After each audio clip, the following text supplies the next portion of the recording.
안녕하세요. 저는 10년 만에 만난 아들에게 하루하루 행복한 기억만을 남기게 해주고픈 초보 아빠로 지낸 지 벌써 10년이 되었어요. 제가 제 아들을 지금처럼 함께 할 수 있기 전까지 얼마나 많은 눈물을 흘렸는지 아무도 모를 겁니다. 한 여자로 인해 저와 아들을 잃어버린 10년이란 세월. 벌써 10년이 지난 일이지만 제 기억 속에는 아주 생생하게 자리 잡고 있어요. 오늘 그 이야기를 여러분에게 들려드리기 위해 글을 씁니다. 저의 이야기는 저와 전처가 만나게 된 때부터 시작됩니다. 저는 상권이 좋은 곳에서 식당을 운영하고 있었어요. 주로 젊은 층의 손님들이 많았어요. 한 곳에서 꾸준히 몇 년 동안 장사를 하다 보니 단골 손님들도 늘었고 그 중에는 혼자 와서 저와 함께 술을 마시는 손님도 있었어요. 그런 손님들은 한창 바쁜 시간에 비해서 거의 마감 시간 한두 시간 전에 오세요. 저도 단골 손님들과 이야기하며 그날의 하루를 마감하는 것이 일상이 되었고 그 시간이 행복했어요. 시간 갔는 줄도 모르게 일을 하다가 저에게 주는 선물 같은 시간이었어요. 그날도 가끔씩 저와 술을 한 잔씩 하는 단골 손님이 찾아왔어요. 그 손님은 저와 나이 차이가 얼마 나지 않는 여자분이셨는데 저와 이야기를 나누며 조용히 술을 마시는 것을 좋아했어요. 오랜만이네요. 그렇죠? 요즘 조금 바빠서. 어떤 걸로 드릴까요? 어묵탕에 소주 한 병? 네. 말 안 해도 잘 아시니 제가 너무 편안한데요. 단골 손님인데 이 정도 센스죠. 잠시만 기다려요. 네, 천천히 하세요. 소주는 제가 가져갈게요. 단골 손님은 늘 그렇듯 어묵탕에 소주를 마셨어요. 소주의 국물은 안 좋다는 얘기를 들어서 다른 안주로 시도해봤다. 그래도 자기는 어묵탕이 최고의 안주라며 항상 어묵탕을 주문했어요. 저는 고춧가루를 넣어서 칼칼하게 만들어진 뜨끈뜨끈한 어묵탕을 단골 손님 테이블 위에 올렸어요. 단골 손님은 벌써 소주를 조금씩 먹고 있었어요.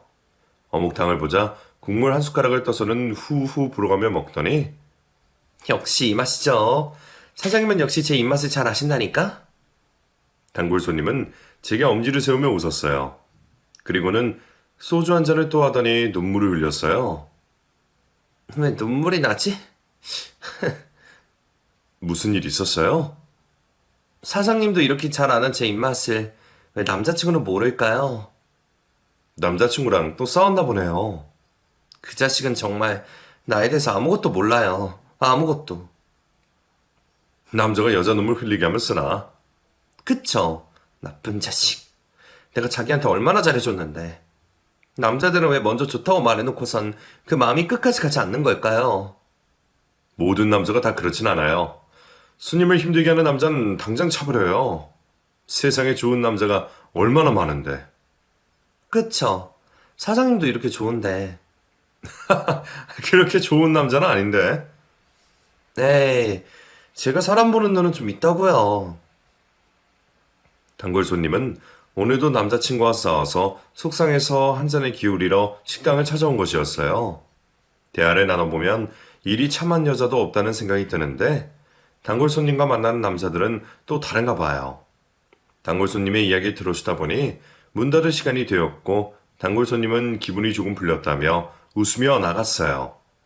그리고 며칠 뒤 단골 손님이 또 찾아왔고 그날은 싸웠다던 남자친구를 자기가 먼저 헤어지자고 말을 했다며 말했어요. 남자친구가 자신이 먼저 말을 해주길 바라고 있었던 것 마냥 자신이 헤어지자고 말을 하니 이유도 묻지 않은 채 쿨하게 돌아섰다면서 분명 자신이 먼저 헤어지자고 말했는데 기분은 더 별로라며 입을 뾰로통하게 있었어요. 저는 그 모습이 귀여웠어요. 나 사장님 말대로 남자친구랑 헤어졌으니까 이제 사장님이 나 책임져요? 네? 왜? 싫어요? 아니, 그게 농담이에요, 농담. 놀래라. 어? 그 반응 너무 상처되는데요? 아, 미안해요. 너무 갑자기 그래서. 단골 손님의 말이 제 가슴으로 훅 들어와서 가슴이 두근두근 거렸어요. 정말 고백이라도 받은 것처럼 제가 왜 이러는지 저도 알 수가 없었어요. 단골 손님은 이별의 후유증으로 일주일 정도는 거의 매일 식당으로 찾아왔어요. 하루는 친구와 함께, 또 다른 하루는 직장 동료들과 함께 왔었어요. 혼자 있을 때에는 차분하고 조용하다 생각했었는데 다른 사람들과 함께 있을 때는 엄청 밝고 항상 깔깔거리며 웃고 있었어요. 단골 손님의 새로운 모습에 저는 한 번 더 놀랐죠. 이상하게 여러 손님들 중에 그 손님이 자꾸 제 머릿속에 맴돌았어요. 언제부턴가 저는 마감 시간이 다가오면 그 단골 손님을 기다리고 있었어요. 하지만 매일 오던 단골 손님의 발자국이 뚝 끊겼어요. 무슨 일이 있는 건지 걱정이 되기도 하고 신경이 쓰이기 시작했어요. 그리고 폭우처럼 쏟아지던 날 밤, 날씨 때문인지 손님들도 거의 없어서 일찍 문을 정리하게 되었어요. 저는 정리를 후다닥 하고 가게 문을 닫으려고 문으로 다가갔어요. 바로 그때 문이 열리면서 손님과 몸이 부딪혔어요. 얼굴을 들어보니 제가 기다리고 있던 그 단골 손님이었어요. 단골 손님은 우산도 없이 왔는지 옷과 머리가 빗물에 다 젖었고 눈은 금방이라도 쏟아질 것 같은 눈물을 머금고 있었어요. 놀란 저는 단골 손님에게 수건을 가져다 주었고 테이블에 앉혔어요. 그리고 따뜻한 보리차 한 잔을 주었어요. 단골 손님은 떨리는 양손으로 컵을 잡더니 후후 불어가며 마셨어요. 저는 감기에 걸릴 것 같아 가게에 있던 담요도 가져와 단골 손님의 몸에 덮어주었어요. 그리고 단골 손님이 말을 꺼내기 전까지 앞에 앉아서 기다렸어요. 조금씩 보리차를 마시던 단골 손님은 컵을 테이블 위에 내려놓고는 갑자기 울기 시작했어요. 깜짝 놀란 저는 어떻게 해야 할지 몰라 당황하고 있었어요. 저는 단골 손님에게 티슈를 전해줬고 단골 손님은 울음을 그치고 마음을 진정시키려고 숨을 크게 들이마시고 내쉬고를 반복했어요. 마음이 조금 진정이 되었는지 단골 손님은 입을 열었어요. 퇴근하시던 길 아니었어요? 혹시 저 때문에 못 가시는 건? 아니에요. 저도 비가 많이 와서 그치기 기다리고 있었어요. 네, 무슨 일 있으세요? 제가 저희 어머니 얘기를 한 적이 있던가요? 아니요? 결혼하자마자 아버지가 돌아가시고 젊은 나이에 저 혼자 아등바등 키우셨거든요. 몸에 병이 있는지도 모르고요. 조금이라도 아프면 병원에 갔어야 했는데 약먹고 한숨 자고 일어나면 괜찮아진다며 미련하게 구시더니 결국엔 돌아가셨어요. 단골 손님의 어머니 부고 소식에 저는 가슴이 먹먹했어요. 저 역시 어렸을 때 부모님이 일찍 돌아가셨기에 단골 손님의 심정을 그 누구보다 알 수 있었어요.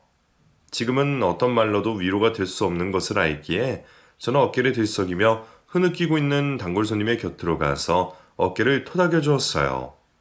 그러자 단골 손님은 저에게 의지라도 하는 듯 저의 가슴에 얼굴을 파묻고는 더 크게 소리내어 울었어요.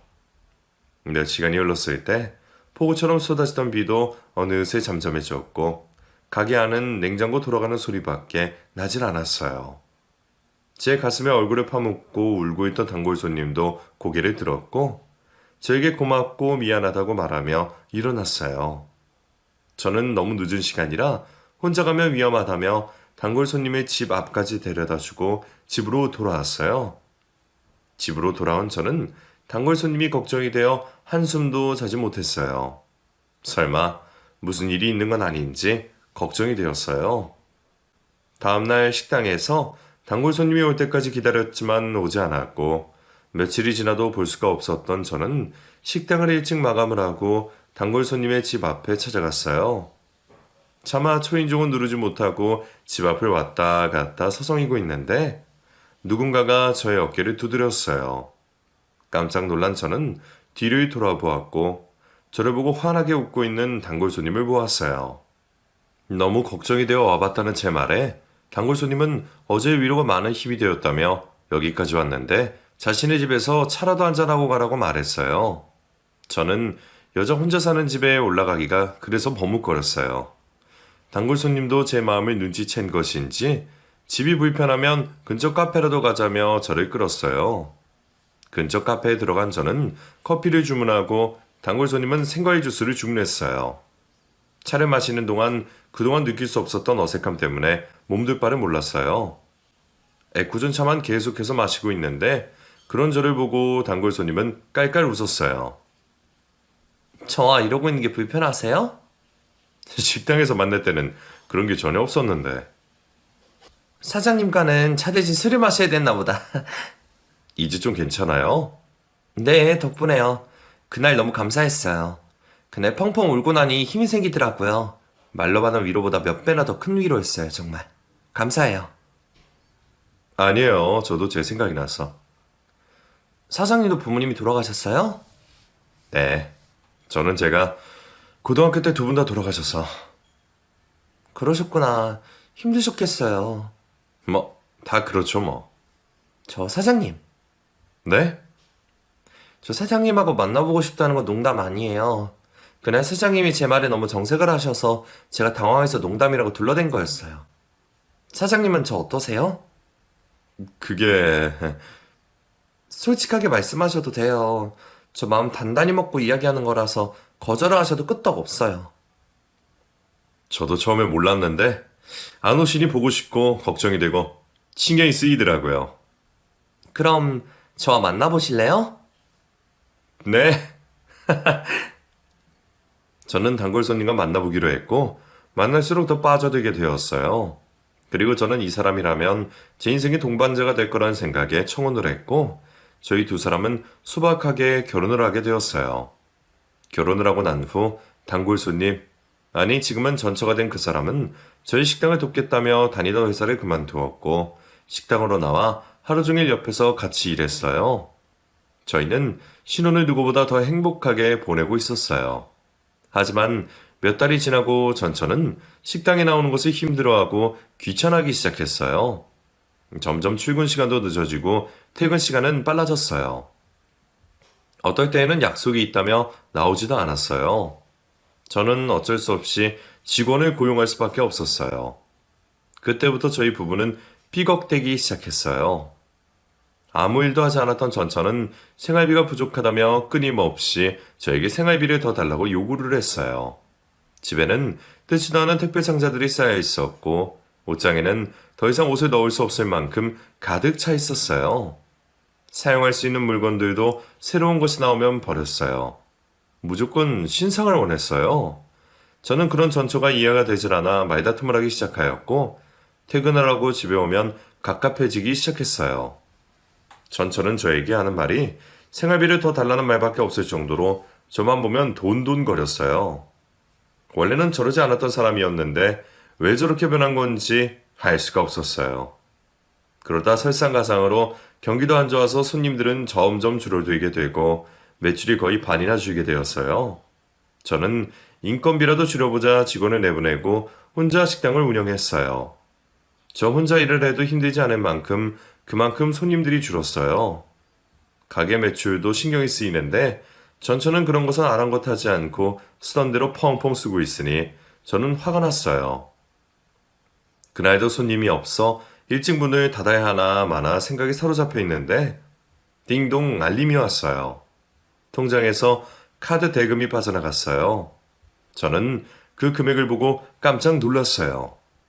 저는 불이 나게 가게 문을 닫고 집으로 달려갔어요. 집에 도착한 저는 얼굴에 팩을 하고 누워있는 아내의 모습에 화를 주체할 수가 없었어요. 저는 아내의 얼굴에 있는 팩을 벗겨서는 바닥에 던졌어요. 이게 무슨 짓이에요? 당신 지금 제정신이야? 내가 뭘요? 도대체 카드를 얼마나 쓰길래 결제금이 그만큼 나오냐고. 다 쓸 데가 있으니까 쓴 거죠. 내역서 가져와봐. 없어요? 왜 없어? 어차피 내가 쓴 건데 내역서 봐서는 뭐예요? 지금 가게가 어떤 상황인지 알고나 그런 소리 하는 거야? 가게는 당신이 다 알아서 하겠죠. 그리고 장사가 잘 될 때도 있고 아닐 때도 있는 거지. 그런 거 가지고 왜 그래요? 우리가 그걸로 먹고 사는데 적게 벌 때를 생각해서 아껴야 할 거잖아. 난 그렇게 못 살아요. 지금 이게 나 혼자 잘 살자고 그러고 있는 거야? 이러다가 우리 길바닥에 놔는다고. 또 그 얘기. 지겨워. 카드 다 없애버릴 테니까 그런 줄 알아. 제 말에 전처는 그런 게 어딨냐며 펄쩍 뛰었지만 더 이상 전처의 행동을 보고만 있을 수는 없었어요. 저는 가족 카드를 다 없애버렸어요. 그 뒤로 전철은 저를 본 채 만 채 쳐다도 보지 않았고 말도 섞지 않았어요. 저도 전처에 화가 났던지라 전처가 그러든지 말든지 신경도 쓰이지 않았어요. 며칠을 그렇게 서로 아무 말도 없이 지내다가 전처는 이렇게 구질구질하게 살 바에는 이혼을 하자며 이혼을 요구했고 저는 헛소리하지 말라며 무시했어요. 전처는 지금까지 사놓았던 물건들을 중고로 팔기 시작했고 또 그 돈으로 물건들을 샀어요. 그리고는 저만 보면 이혼을 하자며 말했어요. 저는 끝까지 안 된다고 말했고 전처는 이혼을 하지 않으면 자기 마음대로 하고 살겠다며 신경 쓰지 말라며 집을 나갔어요. 그리고는 늦은 시간이 되어 들어오기 시작했고 술에 취해 들어오는 날도 많아졌어요. 그런 전처와 싸우는 게 일상이 되어버린 저는 점점 지쳐갔고 제가 이제 더 이상은 전처와 살고 싶은 생각이 사라지게 되었어요. 저는 행복한 결혼을 꿈꿨지만 결국 몇 개월 가지 못하고 이혼을 하게 되었어요. 전처와 이혼을 하면서 너무 힘들었던 저는 가게 문을 며칠 닫고 싶었지만 그럴 수가 없었어요. 그나마 오는 손님들까지 이룰 순 없었으니까요. 저는 몸과 마음이 힘들지만 매일 식당으로 나갔어요.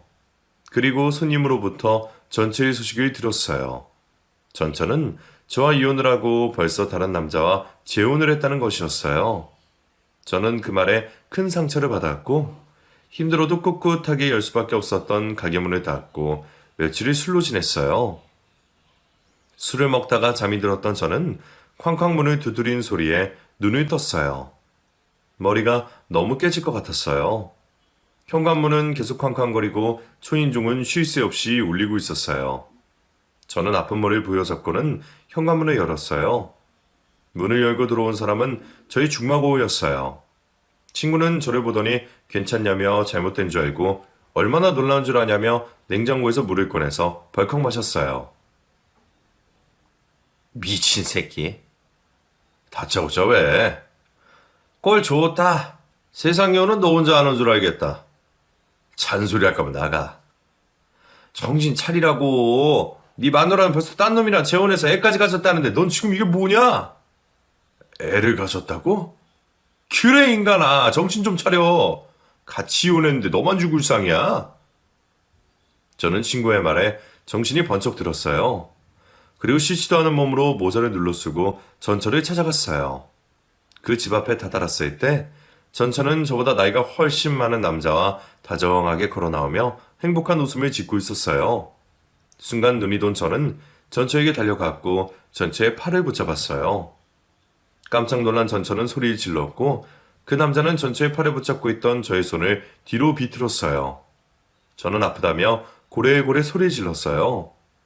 그 남자는 비틀었던 제 손을 놓으며 저를 바닥에 내팽개쳤어요. 그리고는 전처에게 괜찮냐며 말했어요. 저는 자리에서 벌떡 일어나 다시 전처에게 달려갔어요. 이번에도 그 남자는 저를 미쳤고 저는 또다시 바닥에 주저앉게 되었고 그 남자는 제 얼굴에 주먹질을 했어요. 당신 뭐야? 뭔데 남의 집 앞에서 행패야? 너네 둘이 이러려고 나랑 이혼했지? 그게 무슨 소리야? 내가 저 여자 남편이다 왜? 남편? 이 새끼가 미쳤나? 내가 지금 이렇게 눈앞에 떡하니 서 있는데 남편 같은 소리 한다. 너 일부러 내 아내한테 접근했지. 그래서 이혼하게 만들었잖아. 무슨 헛소리야? 이혼했으면 깔끔하게 끝내야지 이게 무슨 주태야? 당신은 꺼져. 나는 저 여자랑 이야기해야겠으니까. 말 조심해. 이 여자는 이제 내 여자니까. 한 번만 더 얼씬거리면 가만두지 않을 테야. 그 남자는 제가 보는 앞에서 전처를 차에 태우고는 자리를 떠났어요. 저는 멍하니 가는 차를 쳐다봤어요. 뒤늦게 도착한 친구가 저를 일으켜 세웠고 집으로 데리고 왔어요. 저는 분이 풀리지 않아 주먹으로 벽을 쿵쿵 쳤어요.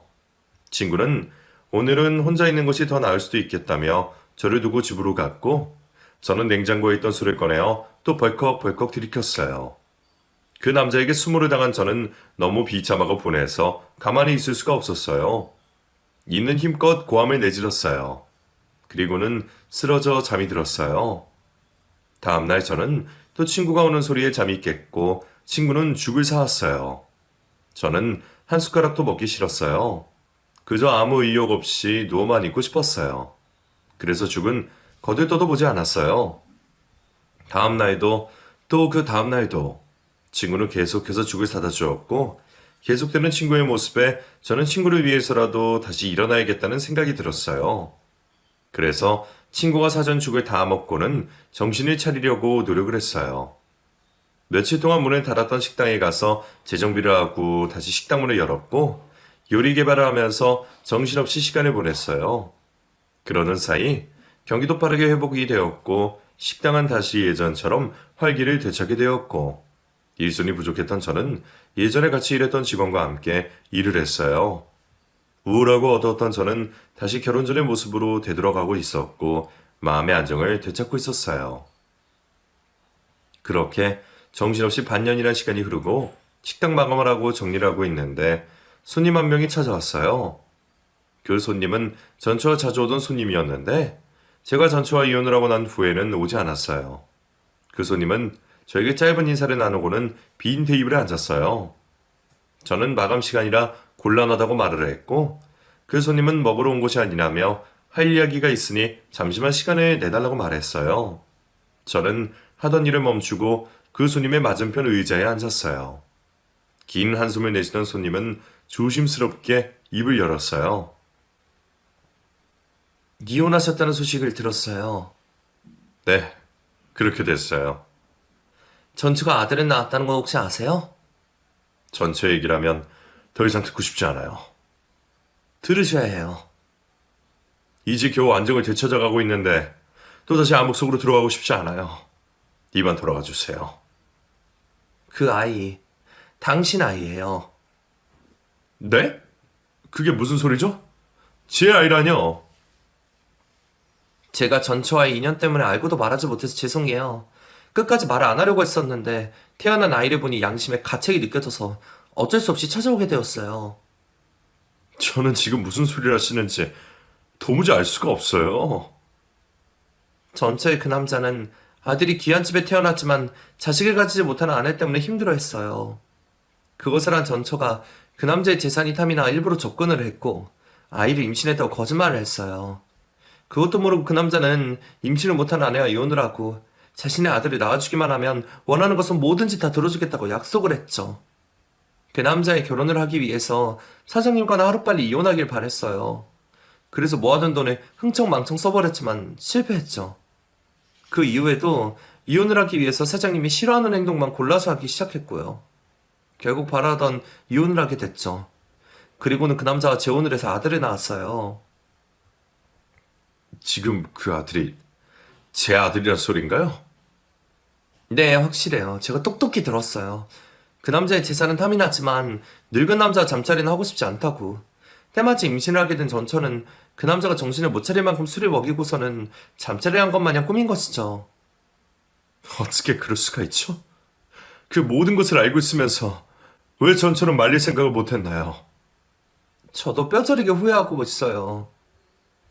저는 그 손님의 이야기를 듣고 손이 벌벌 떨렸어요.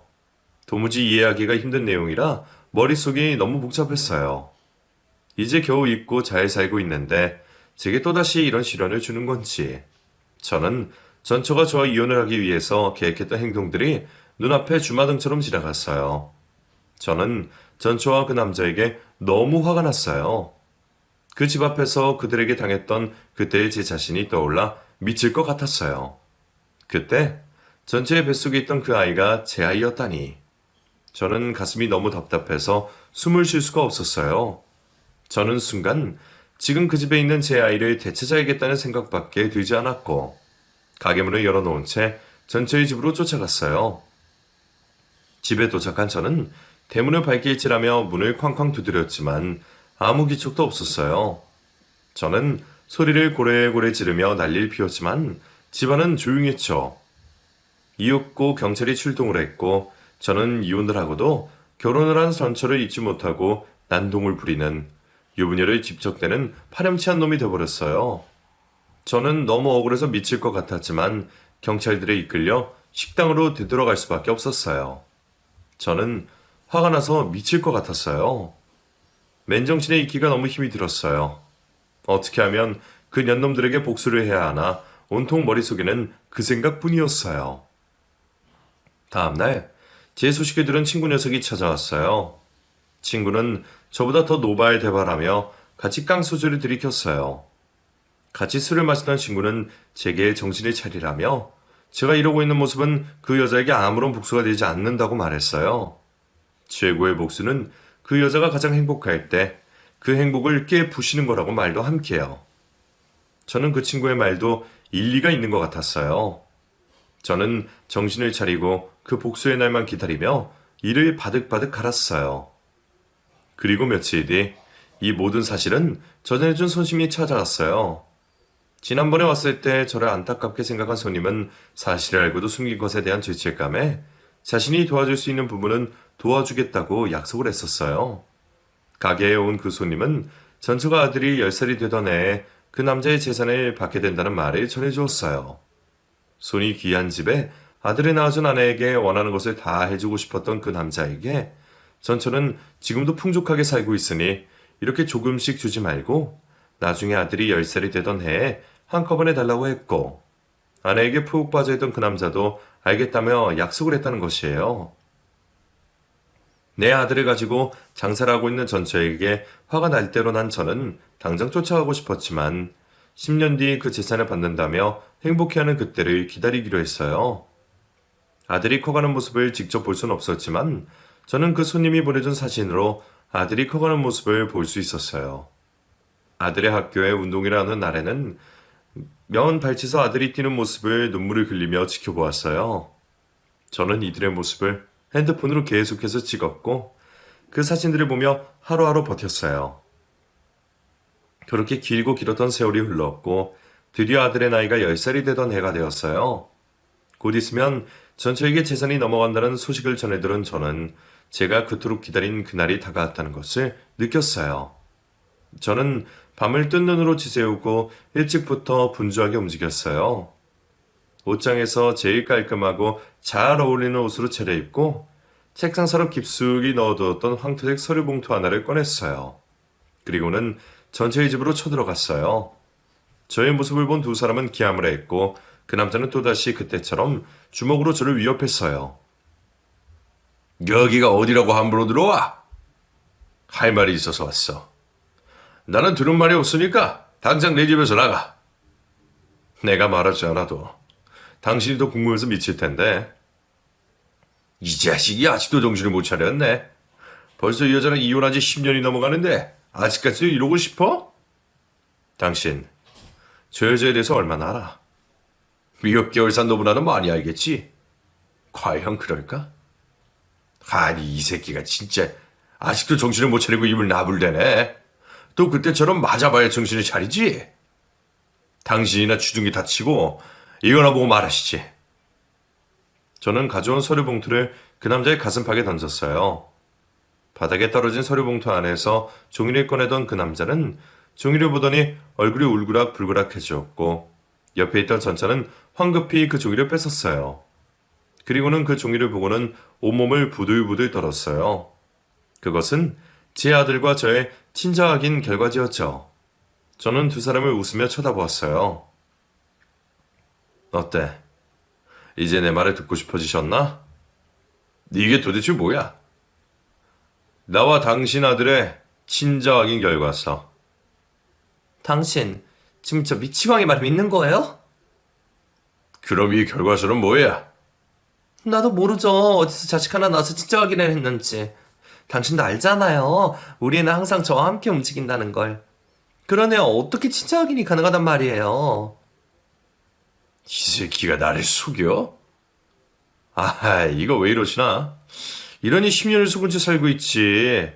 불쌍한 양반. 10년 동안 속은 것도 모자라서 또 속는 거야? 이 새끼가 뭐라는 거야? 이딴 종이로 나를 속이려고 했겠다. 그 남자는 전체 이야기를 듣고는 저를 두들겨 패기 시작했어요. 그때 10년 동안 저에게 이들의 사진을 보내준 그 손님이 숨을 헐떡거리며 들어왔어요. 저를 때리던 그 남자는 순간 행동을 멈췄고 그 여자는 저를 바라보며 말했어요. 제가 좀 늦었죠. 아니요. 죽기 전에 오셨잖아요. 아니, 당신은 제가 당신 아들의 비밀에 대해 알고 있어요. 그 입 다물지 못해? 옆에 있던 전처는 재빨리 그 손님에게 다가가 입을 막았어요. 그리고는 집 밖으로 끌고 나가려고 했어요. 저는 그런 전철을 떼어내고서는 바닥에다가 내팽개쳤어요. 이 남자의 말이 모두 전부 다 진실이에요. 그동안 당신은 당신 아내한테 속고 있었어요. 지금 둘이서 뭐 하는 거야? 진사람하고 장난쳐? 그 종이에 적혀있는 결과는 아주 정확해요. 당신이 10년 동안 아들이라고 알고 있었던 아이는 당신 아내와 이 남자의 아이예요. 아니에요? 지금 두 미치고 하니까 당신과 나를 모함하고 있는 거예요? 아니요. 제가 당신 아이의 머리카락을 이 남자에게 전해주었어요. 그 결과는 정확한 거고 도저히 믿기 힘들다면 친자 확인을 다시 한번 해보세요. 그럼 확실해지겠군요. 이게 다 무슨 일이야? 당신, 이 여자가 하는 말이 다 사실이야? 아니에요. 절대로 아니에요. 당신, 저 사람들 말에 속으면 안 돼요. 당신 저 남자 몰라요? 이혼을 하고도 몇 번을 제게 찾아와 수작을 부리던 남자예요. 지금도 저를 당신에게서 빼앗아가기 위해 쇼를 하고 있는 거라고요. 당신, 내 말을 믿어야 해요. 전처는 그 남자의 바지가랑이를 잡고 끝까지 아니라며 오리발에 내밀었어요. 저를 점점 미치광이로 몰고 가는 아내에게 저는 더 이상 화도 나지 않았어요. 저는 옷을 털며 자리에서 일어났어요. 그리고는 제 칫솔과 머리카락을 넣은 비닐봉투를 바닥에 던졌어요. 자, 여기. 내 말이 못 믿겠으면 직접 확인해 보시든가. 저는 그 집을 나와 터덜터덜 식당으로 돌아왔어요. 이날을 손꼽아 기다렸는데 시원하지 않고 마음이 복잡했어요. 저는 냉장고에서 시원한 음료수를 하나 꺼냈어요. 뒤이어 들어온 손님에게도 한 잔 해주며 지금까지 저를 도와준 것에 감사한 마음을 전했어요. 그 손님이 없었더라면 오늘 같은 일을 할 수는 없었을 거예요. 며칠 뒤 저는 그 남자가 다시 확인을 했고 모든 것이 사실이란 걸 안 그 남자는 전처와 자신의 아들이라고 믿었던 제 아들을 쫓아냈다고 들었어요. 저는 곧 전처가 제 아이를 데리고 오겠구나 생각하고 있었어요. 그리고 제 예상대로 전처는 그 집에서 쫓겨나자마자 식당으로 찾아왔어요. 하지만 제 아들은 보이지가 않았어요. 저는 가게 안의 손님들에게 양해를 구하고 식당 문을 닫았어요.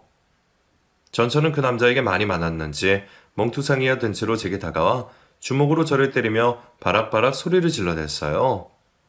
그런 전처의 양팔을 손으로 잡았고 전처는 제 손에서 자신의 팔을 빼내려고 발버둥을 치며 제게 발길질하기 시작했어요. 저는 참고 있던 전처의 발에 내팽개쳤어요. 중심을 잡지 못하고 테이블로 쓰러진 전처는 다시 일어서더니 저에게 달려와 또다시 주먹질과 발길질을 하기 시작했어요. 도저히 잡을 수가 없었던 저는 전처의 뺨을 2차례 때렸고 그제서야 정신이 든 전처는 바닥에 앉아 대성통곡을 하기 시작했어요. 네가 뭔데? 네가 뭔데 내 인생에 끼어들어서 지랄이야. 이혼했으면 깨끗하게 끝낼 일이지. 이제 와서 네 아들 찾아서는 뭐 할 건데 너. 너 때문에 내 인생도 내 아들 인생도 다 끝났어. 그게 다 내 탓이야. 이건 모두 다 자업자득이야.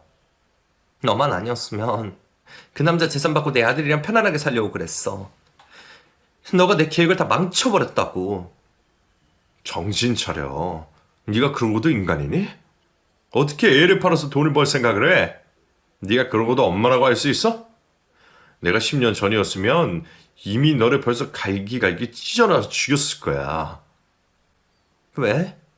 지금이라도 늦지 않았어. 갈기갈기 어디 한번 찢어봐. 넌 이제 그럴 가치도 없는 년이야. 너 때문에 하루아침에 아빠를 잃어버린 네 아들은 어쩔 거야? 그래놓고서 네가 아빠야? 아빠라면 아이를 위해서라도 참았어야지. 안 그래? 너 정말 인간 말종이구나. 애초에 그런 짓을 벌인 네 잘못이지. 아직도 내 탓을 하고 있는 거야? 내 눈앞에서 당장 꺼져. 저는 전처와 같이 있다가는 살인을 저지를 것 같다는 충동이 휩싸였어요. 저는 바닥에 앉아있는 전처를 끌고는 식당 밖으로 내보내고는 가게 문을 걸어 잠궜어요. 가게 문을 발로 차로 주먹으로 때리며 고함을 지르던 전처는 분에 못 이겨 어디에선가 돌을 들고서는 가게 창문을 향해 던졌고 그 바람에 가게 창문이 와장창 깨졌어요. 전처는 깨진 창문 너머로 저를 노려보고 있었고 주위에 있던 사람들의 신고로 경찰서에 가게 되었어요. 경찰서에 같이 가게 된 저는 괜찮다고 말하고 전처와 같이 나왔어요. 씩씩거리며 제 옆에 있는 전처에게 저는 제대로 키우지도 못하는 아이 힘들게 하지 말고 제게 데리고 오라고 말했어요. 전처는 절대로 누구 좋으라고 그렇게 하냐며 죽어도 같이 죽고 살아도 같이 산다며 바닥에 침을 뱉고는 가버렸어요. 저는 웃음밖에 나오질 않았어요. 힘없이 식당으로 돌아온 저는 긴 한숨을 내쉬며 빗자루와 쓰레바퀴를 가지고 와 깨진 유리파편을 치웠어요. 다음날 아침 절대로 저에게 아들을 데리고 오지 않겠다는 전처가 집으로 아들을 데리고 찾아왔어요. 아들은 겁에 질린 채 전처의 등 뒤에 숨어서 나오지 않았어요. 저는 아들의 이름을 조심스럽게 불렀어요. 그리고는 아들이 나오기를 천천히 기다렸어요. 아들은 집을 두리번 거리다가 침대 머리맡에 놓여있는 자신의 어린 시절의 사진들이 보이자 안심을 한 듯 전처의 등 뒤에서 살며시 나왔어요. 전처는 아들에게 아빠라고 저를 소개시켜 주었고 아들은 혼란스러운지 머뭇거렸어요. 저는 다시 한번 아들에게 손을 내밀었어요. 오늘부터 내가 네 진짜 아빠야. 아들은 조심스레 제 손을 잡고 앞으로 나왔어요. 저는 그런 아들의 손을 꼭 잡아주었어요. 전처는 아들이 자신과 같이 있는 것보다 아빠와 같이 있는 것이 낫다는 생각에 데리고 왔다며 잘 부탁한다고 떠났어요. 아들은 엄마가 간다는 슬픔에 울며 난리가 났고 저는 그런 아들을 달래느라 혼이 났어요.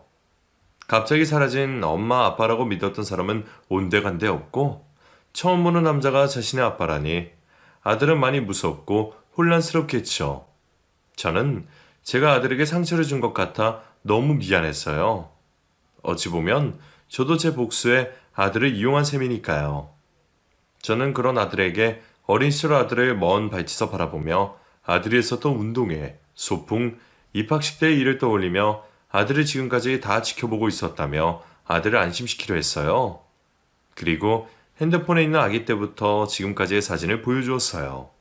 그제서야 조금 안심이 된 아들은 울음을 그쳤고 배에서 꼬르륵거리는 소리가 들렸어요. 저는 아들에게 먹고 싶은 것이 있냐고 물었고 아들은 떡볶이가 먹고 싶다고 말했어요. 저는 아들을 식당에 데리고 가서 아들의 취향대로 떡볶이를 같이 만들어 맛있게 먹었어요. 아들의 먹는 모습을 바라보고 있으니 안 먹어도 배가 불렀어요. 자식이 먹는 것만 봐도 배가 부르다는 것을 처음 느끼게 되었어요. 그날 저녁, 저는 아들과 함께 목욕도 하고 한 침대에 누워서 자장가도 불러줬어요. 그동안 아들과 함께 하고 싶었던 것들을 하나씩 할 생각이었어요. 다음날 늦은 시간까지 곤히 자고 있는 아들을 깨울 수가 없어서 바라만 보고 있었어요. 아들은 햇볕이 들어오자 눈을 찡그렸고 저는 얼른 커튼을 닫았어요. 그러자 아들은 금세 인상을 떠고 다시 잠이 들었어요. 그 모습이 어찌나 사랑스럽던지 저는 아들의 이마에 뽀뽀를 했어요. 점심때가 돼서야 깬 아들은 제가 해준 음식을 먹고 저와 함께 자전거를 타러 갔어요. 한두 번 타본 게 다르던 아들은 운동신경조차 저를 닮은 것인지 탈 때마다 실력이 눈에 띄게 늘었어요. 그런 아들을 바라보는 제 입가에는 미소가 떠나질 않았어요. 하루하루 아들과 행복한 추억을 만들고 있는 저에게 처음으로 아빠라고 말하며 저에게 안기던 아들 녀석이 어느덧 성인이 되었어요. 여전히 저희는 서로를 위하며 행복하게 살고 있고요. 앞으로의 인생도 이 녀석과 함께 웃으면서 지냈으면 하는 바람으로 이 이야기를 마칩니다.